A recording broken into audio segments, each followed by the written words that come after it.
Ek wil vanoggend met jou gesels oor die tema geloof vir my omgewing. 'n Geloof vir my omgewing. Jy sien, geloof is een van daai goed wat ek eintlik nie net veronderstel is om oor te praat nie. Geloof is nie net iets wat ek beleef nie. Geloof is iets wat ek doen. Geloof het 'n aksie by hom. Geloof is veronderstel om te sê ek beweeg uit en ek is besig om sensitief te wees vir dit wat die Here wil doen in en deur my lewe. Geloof is eintlik een van daai goed wat veronderstel is om my te inspireer vir elke aspek van my lewe. En is incredible wanneer ons kyk na Jakobus 2. As jy jou Bybel het, kan jy by Jakobus lank oopmaak, Jakobus 2. Ons gaan so bietjie deur hom werk vanoggend. Jakobus 2 vers 14. Hy sê, wat baat dit my broeders en susters natuurlik, as iemand sê dat hy die geloof het, maar hy het nie die werke nie, die geloof kan hom tog nie red nie. Nou ek wil hê jy moet mooi kyk na wat hierdie skrif sê. Hy sê, wat baat dit my as iemand sê dat hy het geloof? Nou, hierdie is 'n kritiese punt eintlik vir elke gelowige, want dit is soms te maklik om net te praat oor geloof, maar dit is baie moeiliker om dit te doen. Dit is baie moeiliker om 'n aksie by dit te bring. En nou sê hy, wat baat dit my as ek net leer om te praat oor geloof? Wat baat dit my dat ek die vermoë het om net te praat oor dit wat my opgewonde het, oor Christendom en oor Jesus? Wat baat dit my dat ek geleer het om al die regte dinge te sê, maar my lewe dra nie vrug van geloof nie? Maar daar's nie 'n aksie wat saam met dit kom nie. Jy sien, hier's 'n probleem wat ek baie keer het, wanneer ons vir mekaar sê, ag weet jy, hy's eintlik 'n goeie ou. Alles anders bewys die teendeel, maar eintlik is dit 'n goeie ou. En ons het te gemaklik geraak met dit. Ons het te gemaklik geraak met, ag, solank ek net min of meer probeer die regte ding doen. Solank ek net min of meer kyk, waar kan ek geleenthede kry? Maar daar's soveel meer omtrent hierdie, daar's soveel groter verantwoordelikheid wat ons het. As ons sê dat ons gelowiges is daar veronderstel om 'n aksie by dit te wees. Nou hoor wat sê die laaste deel van dit. Hy sê, wat baat dit my as ek geloof het, maar hy het nie die werke nie. Nou hoor hierdie waarskuwing wat hy eintlik vir ons gee. Die geloof kan hom tog nie red nie. So hy kom letterlik op die punt waar hy sê, as geloof sonder 'n aksie kom, is dit eintlik 'n dooie geloof. Dis 'n geloof wat nie redding bring nie. So as Jesus sê, die wat glo sal gered word, is dit by implikasie 'n geloof wat 'n aksie het. Is dit by implikasie geloof wat met 'n werk saamgaan, wat vrug dra. Die oomblik wanneer ons dink aan die konteks, wanneer Jesus gesels oor die wat my woorde hoor en dit doen, hy sal soos 'n huis wees wat op die rots gebou is. En enige iemand wat die teendeel doen, hy sal wees soos iemand wat sy huis op die sand bou. En die oomblik wanneer die krisis kom, en die oomblik wanneer die wind te hard waai, dan val die huis plat. En hy maak hierdie vergelyking eintlik, wanneer Jakobus gesels eintlik oor die konteks, sê dit is presies dieselfde gedagte, dat ek verstaan, dat wanneer ek geloof na die dag toe bring, is daar 'n oortuiging wat na my aksies toe gaan, en dit word 'n vrug in my lewe, meer as net iets wat ek bely in my lewe. Maar is 'n belangrike onderskeid om te maak natuurlik. Hierdie aksie wat by die geloof kom, is nie 'n werke wat ek doen om gered te word nie. Dis 'n geloof wat sê, ek verstaan redding, en daarom is ek aktief besig in die koninkryk, en stel ek myself beskikbaar vir die dienswerk van die Here. En dit is so lekker eintlik om in daai konteks te weet, dat ek is nie besig om goed te doen, om punte te wen by Jesus, om te sê, kyk wat is ek besig om te doen, kyk wat het ek bereik, kyk daar het ek hierdie gedoen, en daar het ek daai gedoen. Dis 'n geloof wat sê, ek verstaan totaal en al die prentjie wat Jesus vir my kom losmaak, en dit is my voorreg om in hierdie geloof vrug te kan dra. Jakobus gaan klein bietjie verder dan in vers 15, hy sê, as daar dan nou 'n broeder of suster naak is, en aan die daaglikse voedsel gebrek het, en een uit julle sou vir hulle sê, gaan heen in vrede, word warm, word versadig, maar julle gee nie wat vir die liggaam nodig is nie, wat baat dit? Net so is ook die geloof, as dit geen werke het nie, in sigself dood. Jakobus verduidelik het eintlik so eenvoudig. Hy sê, hier's die prentjie, geloof is prakties. Geloof is nie airy-fairy nie. Geloof is nie net 'n ding wat ek kan hoop om net te bereik en te beleef nie. Geloof is iets wat my lewe aktiveer en wat werkbaar is in die koninkryk.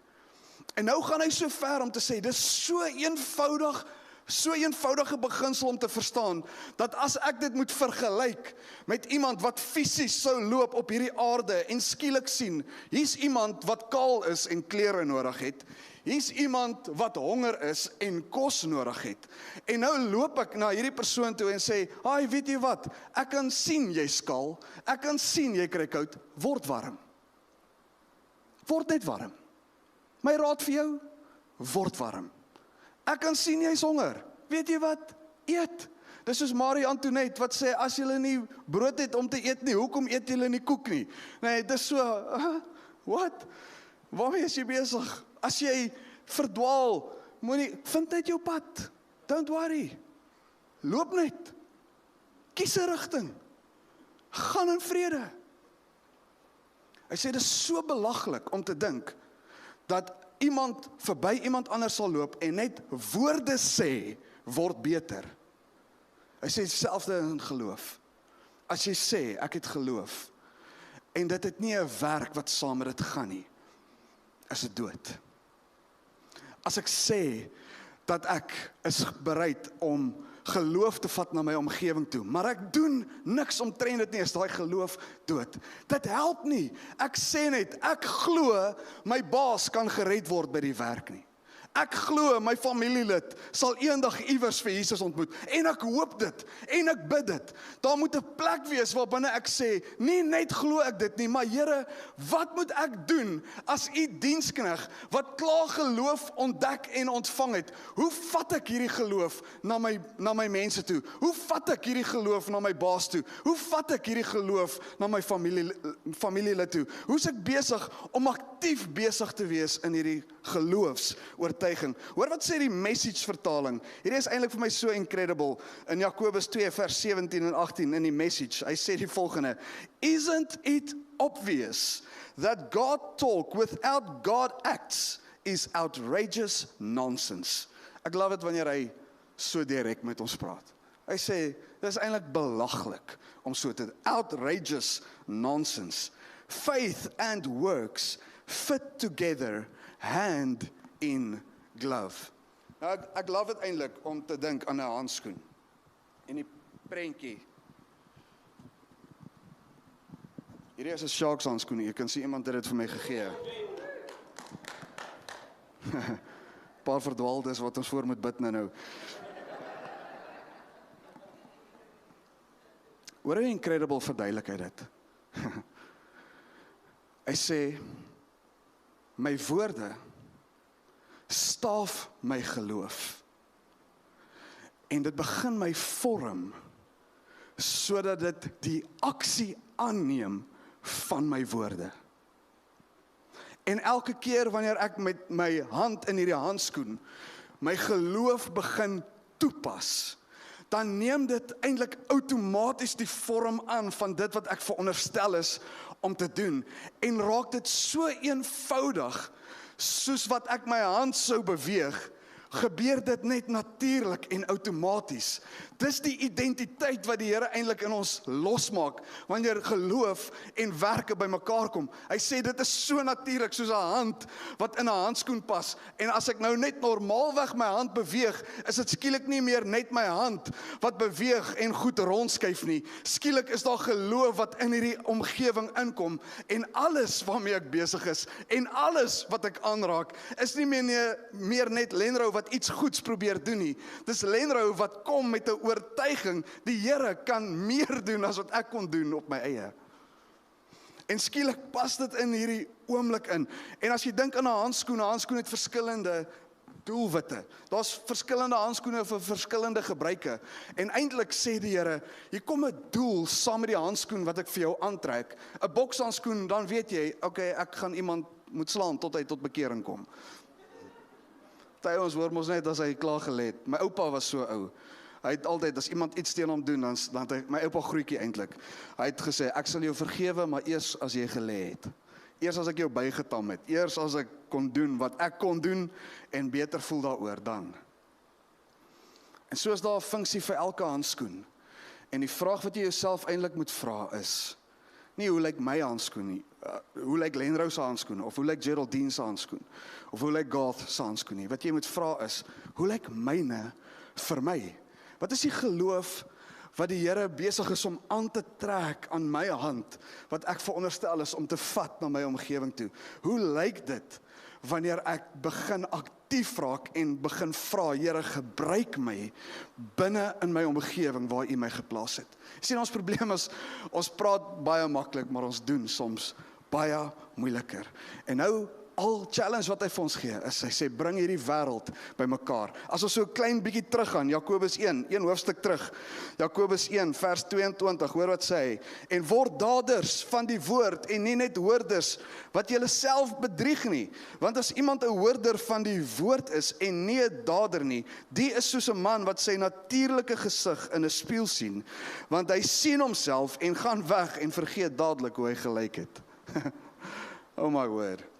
Hoor jy wat sê hy? Hy sê, as jy nie 'n dader is van die woord nie, as die woord jou nie aktief maak nie, hy sê, dan bedrieg jy jouself. Kyk, dis een ding as iemand anders jou indoen. Dis een ding as iemand anders goed in jou lewe losmaak en jou probeer kelder om uit te kom waar jy veronderstel is om te wees. Dis 'n heel ander ding as jy jouself bedrieg. As jy vir jouself lieg, as jy vir jouself op 'n plek kom waar jy sê, dit wat ek hoor en dit wat ek doen is twee verskillende goed. En nou sê hy, jy bedrieg eintlik net jouself, en dan maak hy 'n interessante stelling. Hy sê die volgende, hy sê, want iemand wat 'n hoorder van die woord is en nie 'n dader nie, is soos 'n man wat sy natuurlike gesig in 'n spieël sien, want hy sien homself en gaan weg en vergeet dadelik hoe hy gelyk het. Dit laat my dink aan 'n paar tieners. Dit voel vir my, hulle kyk in die spieël en vergeet onmiddellik hoe hulle gelyk het, want hoe hulle lyk. Soos, het jy gekyk in die spieël voor jy geloop het?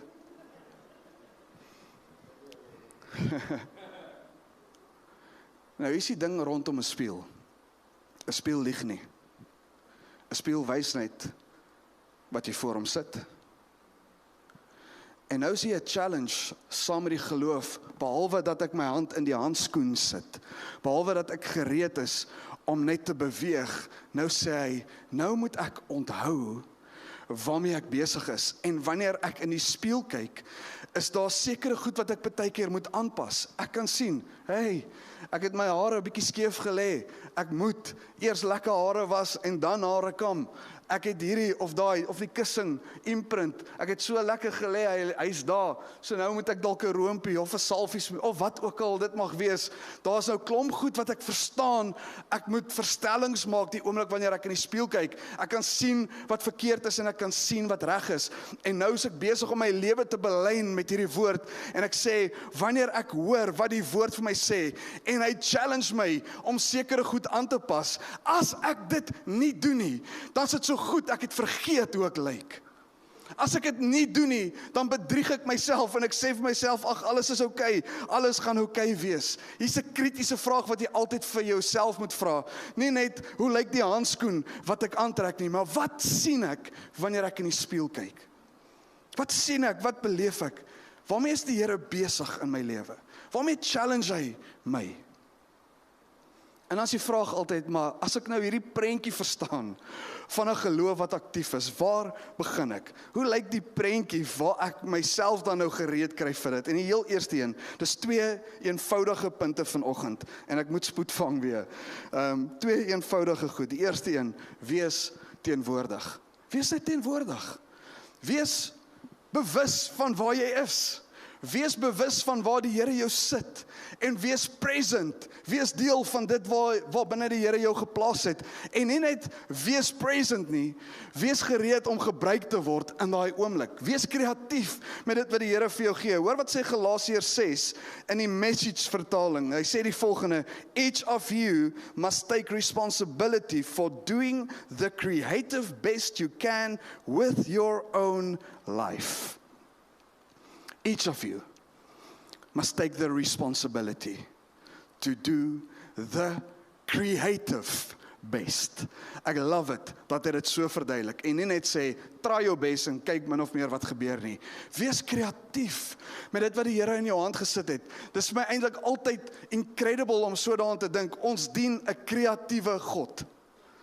En sy kreatiwiteit aktiveer hy eintlik in ons lewens om kreatief te kan wees. Enige iemand wat vir my sê, ek is nie eintlik kreatief nie, dit het niks met teken te doen, of met kan jy 'n tafel opmaak nie.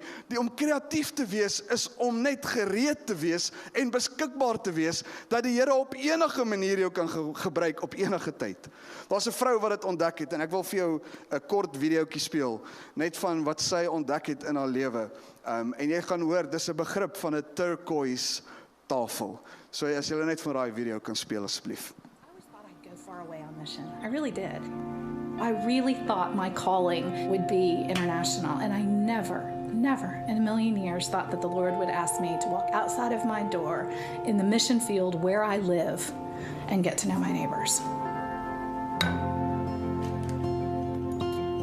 I'm Kristen Schell, and I live in Austin, Texas. I am a wife and a mother of 4 children. Good morning. Any given day, I am in the kitchen or in the minivan. I am active in the kids' school. I'm a writer, and I volunteer at church. We've been in this neighborhood almost 10 years. I always knew we were supposed to love our neighbors because that's the great commandment. But how you live that out day to day is hard, especially when you don't know your neighbors, which is the situation I was in. I did not know my neighbors. Sure, I knew, a handful of them. And so there was this huge question, what do you want me to do, Lord? Here I am, Lord. What do you want me to do? Do you want me to walk across the street and bang on doors? Do you want me to take cookies? What do you want me to do, Lord? God answers prayers in really winsome ways. I was hosting a party with a friend in our backyard, and I didn't have any tables. And so I ordered a picnic table from Lowe's. And when it arrived 2 days later, I knew that for the purposes of the party, I was going to have it in my backyard. But as soon as that party was over, I was moving that table in the front yard, and it was going to be a gathering place. And so I painted it turquoise, which is my favorite color. And I did. I put it outside underneath the tree in the front yard. It was awkward at first. I have this table, it's bright turquoise, it's sitting in the front yard, and now I'm like, well, now what do I do? So I took a whole bunch of stuff out with me. I took my phone and my journal and my computer, and I even I had some art stuff that I was working on because, I needed to look like I was just doing something. By going out front, I was saying to God, here I am, Lord, your will be done. Go before, behind, and beside me into the neighborhood. And that very day, life changed, and I met a neighbor within 3 hours of putting a table out in my front yard. A lot has happened since putting the table out there. There are a handful of women who are now very close friends who I did not know. It has become kind of a gathering place. I'm Bob. This is my daughter, Peggy. So one of the best things is just the sense of normal community, everyday life. The neighborhood kids come over. They'll do homework when the weather's pretty. We've had lemonade stands, hot cocoa stands. More intimately, it's a place where I can meet and have met neighbors who now pop by with coffee, and just for 15 minutes, a conversation over coffee that wouldn't have happened. The Lord has taught me, and I am learning to be present. It sounds like it should be a no-brainer, but listening is not a skill that came naturally at first to me, nor was being present. It was really fun. It was great to see you here. Loving my neighbors has taught me how to love God better. It's drawn me into deeper relationship with Him. You don't need permission or a program to go outside and be who Christ has called you to be.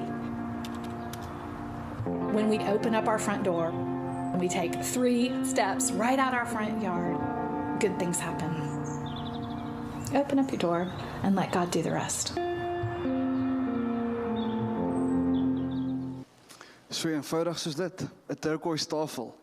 en sit hom voor in jou yard. In Suid-Afrika is dit nou klein bietjie moeiliker natuurlik, ons het hoë mure en hekke, maar jou turkoois tafel kan enigiets wees. Dit kan beteken dat jy vir jouself sê, ek gaan 'n paar minute vroeër opstaan, dat ek vroeër by die werk kan wees, dat ek daar in die ingangsportaal kan sit en wag en kyk, vir wie moet ek iets beteken? Wie loop hier in met 'n swaar gemoed? Wie loop hier in en jy kan sien, maar hierdie persoon het net 'n smile nodig vandag. Dit kan enigiets wees. Dit kan wees om net beskikbaar te wees terwyl jy kruideniersware koop en te sien, maar hier's 'n dame wat dalk sukkel om haar trolley, haar magtige trolley net te stoot hier in die parkeerarea af en net te sê, hier is ek wil jou help en kan ek jou vertel vandag, Jesus het jou lief. Dit gebeur nou die dag met my, ek sit met 'n ou en koffie drink en dis daar by die Glengarry sentrum en terwyl ons sit en koffie drink, is 'n ou besig om sy trolley uit te pak. En soos wat die trolley ligte raak, begin hy trolley natuurlik hardloop. En soos die Here dit wil hê, sit ek nou presies so waar ek nou alles kan gesien gebeur en ek besef, nou moet ek gaan help en ek trek amper 'n hemie, maar ek spring haar op en ek hardloop en ek kom aan. Gelukkig toe sien een van die parkeerarea ouens sien ook die trolley en hy is toe gelukkig voor my daar en ek is so half, nou het ek my geloof in aksie gesit vir niks nie. Ek wou nou die geleentheid gryp, maar ek kom toe net by die ou. En dit is net lekker om partykeer te kan sien hoe iets so simpels gebeur, wat net 'n geleentheid kan word vir ons om gebruik te word. Miskien is jou turkoois tafel net om 'n oproep te maak. Miskien is dit. En net toe te laat dat die Here jou gebruik. Dis soos die ou, ek weet julle ken hierdie storie, maar soos die ou wat in die parkeerarea is, en terwyl hy sy trolley stoot, toe voel hy net hoe die Here sê, skree hard Jesus. En hy sê, nee Here, ek kan dit nie doen nie. En hy loop al hoe vinniger na sy kar toe, begin alles uitpak, hy sê, hy beleef dit weer, en hy skree so hard as wat hy kan, Jesus! En hy slaan die kar toe, gooi alles daar, kom weer, en voor hy in die kar klim, beleef hy moet dit nog een keer doen, en hy skree so hard as wat hy kan, Jesus, slaan die kar se deur toe, spin omtrent daar weg, hy kry skaam oor die moment. Hy sê 2 weke later, luister hy na die plaaslike Christelike radiostasie. Daar's 'n ou wat inbel en sê, 2 weke terug, het ek in 'n kantoorblok gesit, gereed om selfmoord te pleeg. En ek vra, as daar 'n God is, wat is jou naam? En hier hoor ek 'n stem wat skree, Jesus!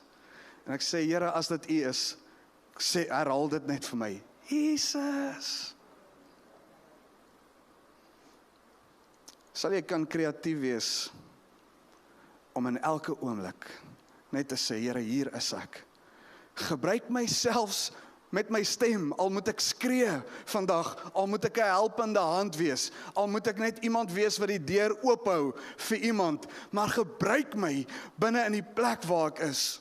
Die tweede beginsel net, en ek maak nou klaar, begin met die mense naaste aan jou. Hoor wat sê vers 10 in Galasiërs 6 en die Message vertaling. Right now, therefore, every time we get the chance, let us work for the benefit of all, starting with the people closest to us in the community of faith.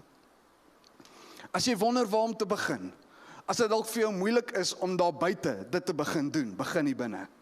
Begin 'n geleentheid gryp waarbinne jy sê, Here, help my dan om met iemand wie ek dalk gemakliker is. Dis dalk nog steeds 'n vreemdeling vir my. Ek ken nog steeds nie hierdie persoon se naam nie, maar ek weet ten minste hierdie persoon dien die Here want hulle is hier elke Sondag. Ek het hulle gesien, maar vanoggend wil ek net iets vir hulle beteken. Vanoggend wil ek uitreik na hulle toe op enige manier. Vanoggend wil ek myself net beskikbaar stel.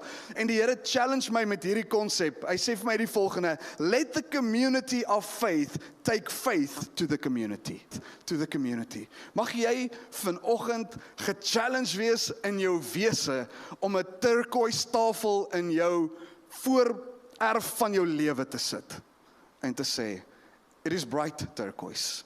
En dit staan uit teen enigiets anders. En is awkward aan die begin. Daai vrou sê ook aan die begin is dit so okay, bietjie solitaire speel daar op my laptop man, wag vir iets om te gebeur, Facebook update. Okay, great, wonderlik. Ek wonder hoe lank sit ons partykeer in moments en ons laat toe dat die awkwardness groter raak as die roep van die Here.